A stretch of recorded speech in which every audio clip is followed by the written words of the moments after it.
explosif, l'enjeu était absolument énorme. L'Égypte devait gagner 3-0 pour souffler la qualification au Fennec d'Algérie, et en cas de victoire 2-0, bien, c'était l'égalité parfaite et donc un match d'appui. Le match s'est joué dans un contexte terrible. Guillaume Pivot, notre envoyé spécial, a eu le privilège de pouvoir passer plus de 48 heures en immersion totale avec l'équipe d'Algérie. Regardez ce document exceptionnel raconté par Christophe Estagno et Guillaume Pivot.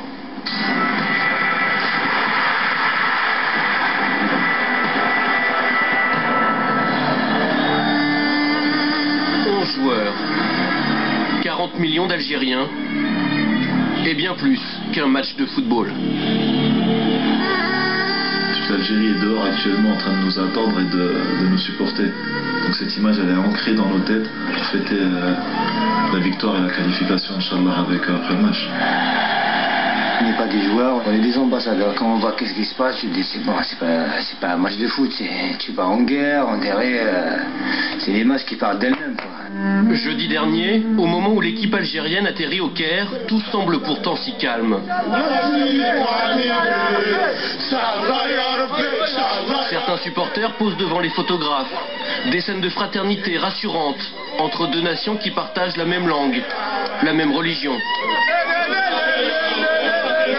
Nous sommes des frères pour toujours. Mais entre l'Algérie et l'Égypte se joue une unique place en Coupe du Monde. Un ticket si convoité qu'il engendre les pires excès. Un piège se prépare. Des supporters égyptiens incontrôlables et des policiers débordés, incapables de protéger les Algériens. C'est la police qui ont frappé là. Ils nous ont attaqués là. Au lieu de nous protéger, ils ont commencé à nous frapper. Ça se peut pas. Ça se peut pas. Moins d'1 kilomètre sépare l'aéroport du Caire de l'hôtel des footballeurs algériens. Un trajet à haut risque, filmé par l'un des joueurs sur son téléphone portable.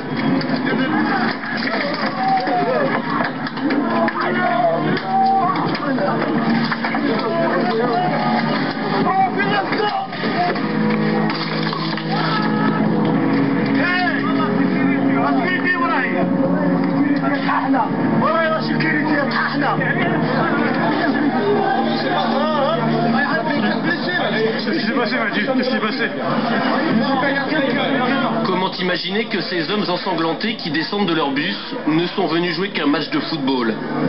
4 joueurs blessés. Et sur le coup, la colère qui monte.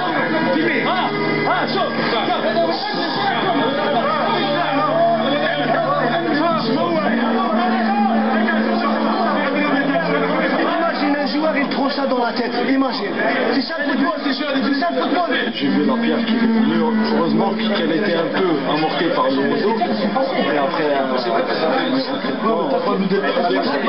je me suis caché, comme tous les autres, ça venait de partout. Il y a un morceau d'air qui a pénétré à l'intérieur de la plaie. On attend pour la structurer, qu'il y ait une constatation de la FIFA. D'accord. Et après ils te disent, on est des frères. Quels frères? Ça c'est des frères? Regarde l'accueil. Quel accueil? Il était d'Algérie. Quel accueil? Mais en Algérie, on n'a touché personne. En Algérie. Il n'y a personne qui dit touché. Ça, parce qu'ils voient les gens, c'est pas un joueur. Après, tu dis, on est des frères. On n'est pas des frères. On va la gagner. On va la gagner. On va gagner. On va gagner.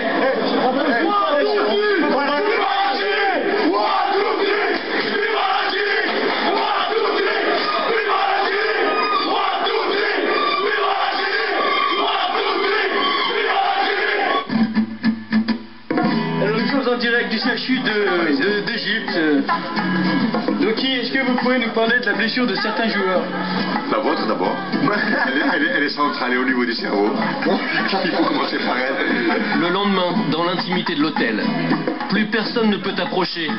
Ni supporters, ni journalistes. Notre caméra est la seule acceptée. Loin du tumulte, les plaies ont été soignées. Les esprits se sont apaisés. Je suis en train de me remonter le moral. J'ai failli pleurer hier, mais ça va. Non, alhamdoulilah, tout se passe bien. Impeccable.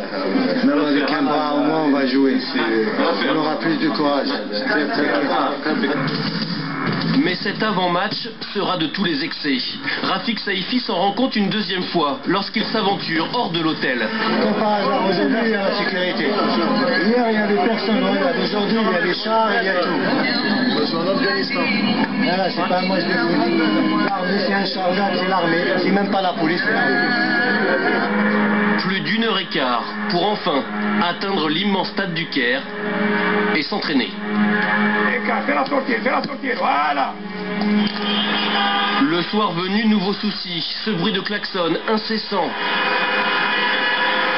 Est-ce vraiment un hasard? Il est bientôt 2h du matin et puis ça continue. Hein. Il continue, il tente de déstabiliser par tous les moyens.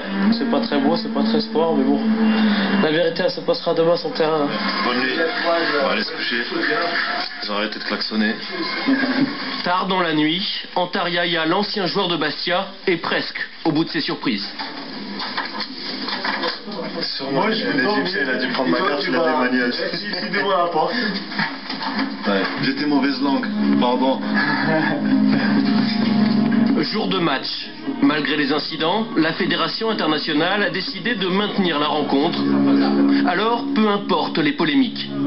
Ah mais chez nous, il peut se passer n'importe quoi, il y aura toujours une bonne ambiance, ça sera toujours détendu. On est plus fort qu'eux, et c'est pour ça qu'ils ont commencé à nous créer des histoires. On savait qu'ils allaient nous faire tous les moyens pour nous déstabiliser. Vous êtes l'exemple, c'est l'Algérie qui joue. Et on doit donner un très bon exemple dans le comportement. Tout le monde. Y compris moi, parce que la dernière fois je me suis énervé. On va aller au match. On va les battre sur le terrain. Et là, on va leur démontrer, on va leur dire, voilà, nous on mérite d'aller au Coupe du Monde. On est prêt pour le match. La guerre.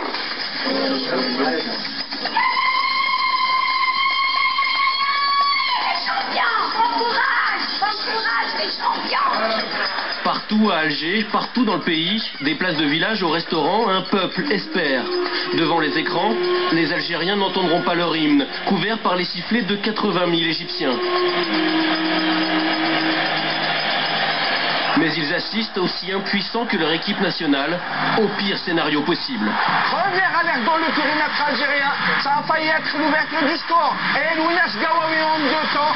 Le premier but des Pharaons, dès la 2e minute. Une défaite par un but d'écart qualifie toujours l'Algérie. Mais il suffit que l'Égypte marque une 2e fois pour que les deux équipes se retrouvent à égalité parfaite au classement.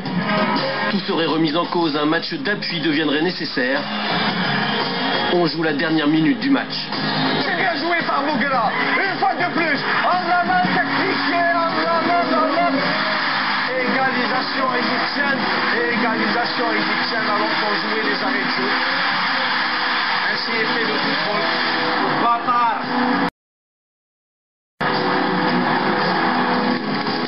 Pendant 95 minutes, l'Algérie a tenu cette participation au mondial qui lui échappe depuis 23 ans. Puis le piège s'est refermé. Ils ont joué comme des invalides de guerre, mais qui ont tenu leur rôle. Il faut vraiment les féliciter, ces garçons. On est fiers d'eux. Tard dans la soirée, dernier remerciement aux supporters venus les encourager. Minute du bonheur. Mercredi au Soudan, sur terrain neutre cette fois, les Fennecs auront une 2e chance. Ça fait mal, c'est très dur à digérer, mais on n'a pas le choix, hein. Faut récupérer très vite. On part demain au Soudan, on va gagner au Soudan, Inch'Allah. Sur le chemin du retour, un éternel recommencement, de nouveaux jets de pierre.